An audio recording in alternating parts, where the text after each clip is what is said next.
good evening.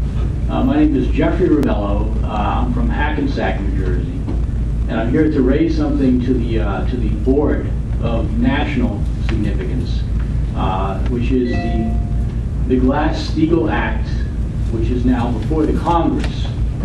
I'm calling upon the board to endorse the reinstatement of Glass-Stegall. Glass-Stegall is a law, as many of you would know, that was first instituted under Franklin Roosevelt to establish a legal separation between normal savings and loan banking and Wall Street investment firms. At this point, our nation is now indebted in the tens of trillions of dollars, somewhere we don't exactly even know the actual figures because so much has been lied about, but at least 17 and probably closer to $30 trillion, including the recent underwriting of the bailout of the euro by our Treasury Secretary. We are now on the verge of the greatest financial collapse in world history. We're very close to that period right now. So the enactment of this legislation is urgently needed for the good of our nation. It is now before the Congress. We have garnered the support of 48 congressmen, none so far from the state of New Jersey, for this legislation, and we need to move it to the Senate. So I have a list for you of sponsors, but I thought just briefly, for your benefit, I would read you some of the support already from the state of New Jersey. The New Jersey State AFL-CIO has endorsed the legislation.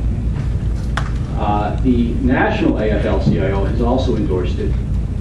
The Middlesex-Somerset Central Labor Council of the AFL-CIO, the Township of Mansfield, New Jersey, the City Council of Irvington, City Council of Newton, and the City Council of Elizabeth in New Jersey. And also, most recently, the Common Council of the City of Buffalo, New York.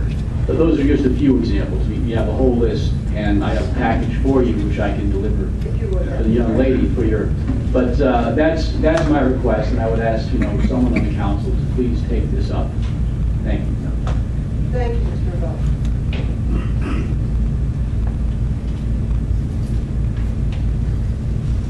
Freeholders, my name is Martin Jasper. Sorry. My name is Martin Jasper. Good evening, Mr. Bell. Good evening. And I am here from Jersey City. I'd like to comment further on what my colleague has said.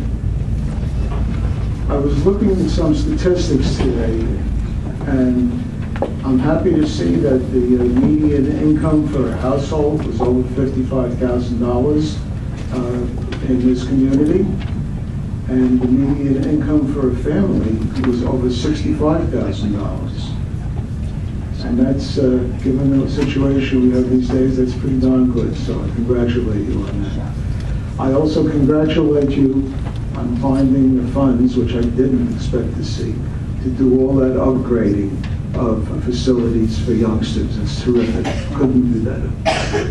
But with all that, I want to point out the same statistics say that about 6.3% of families and 8.4% of the population were below the poverty line, including 10.5% of those under 18 and 8% of those over age 65. Now, again, as things go, that's not too bad, but it's bad if you're one of those people. I don't think I have to tell you that there were a lot of people hurting tonight, and for some time, and as we know, for some time to come. This is the reason we speak about Glass-Stegall. Glass-Stegall will make it impossible for the government to have to spend trillions of dollars to bail out financial institutions here in the U.S. and overseas. And if it hurts some of those financial institutions in Wall Street, perhaps that's not so bad. Because if you think about the speculation that's gone on, it benefited no one but a tiny fraction of a percent of the population. and took a fortune away from the rest of us.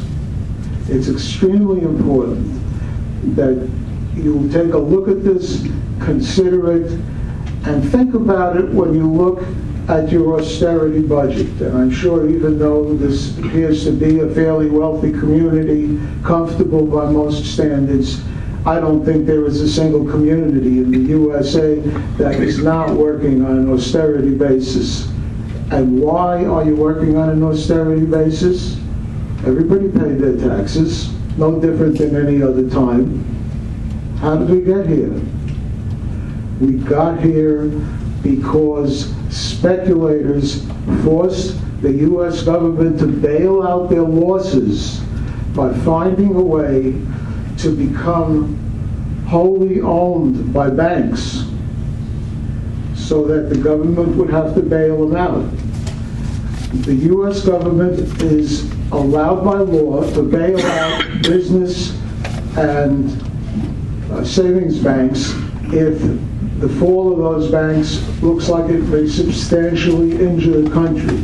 It is not allowed by law to bail out investment banks. And yet that's exactly what happened, and nobody said a word.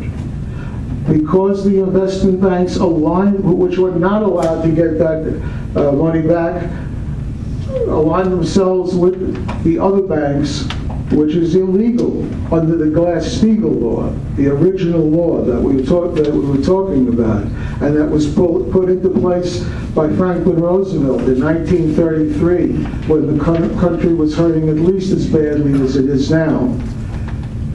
That kept everything from falling apart until that law was taken off the books in 1999. And you just look around you and think back to what has happened since 1999.